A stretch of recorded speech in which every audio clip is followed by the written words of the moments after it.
una pantalla en la que el caficultor puede controlar la temperatura, ¿ya? Las temperaturas que se recomiendan para el secado del café es de 30 grados hasta 45 grados. No, también no podemos ponerlo acá a 60, 70, 80, porque ahí sí dañas a la cutícula del café. Entonces no, tampoco no es recomendable, tampoco muy bajo, tampoco puede secar a 10 grados, 5 grados, no, tampoco. Tiene que ser más o menos en ese rango de temperatura, y es por eso también que el rango que se permite programar acá, ¿no? De 30 a 45. Ya, si quieres un secado más veloz, obviamente tienes que aumentar la temperatura, y si quieres más lento tienes que bajarlo, ¿no?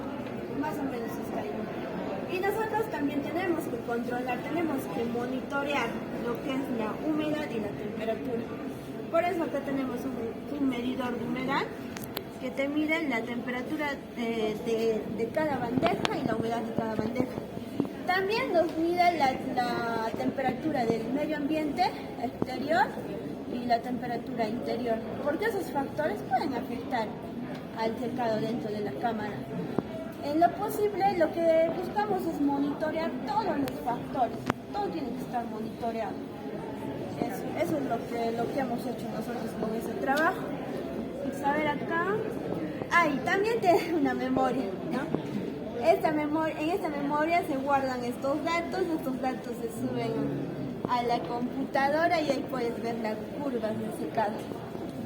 Ajá, tiene esta facilidad. Entonces acá podemos observar, a ver, un ratito. Ahí, temperatura del ambiente estamos 20 grados frío. Y la humedad del ambiente 25. ¿Ok? Ajá. Cusco es un clima seco. Ese equipo se ha diseñado para la selva específicamente, ¿no? Para ese tipo de ambiente. La temperatura superior 18 y abajo 18. Está igual en ambas bandejas.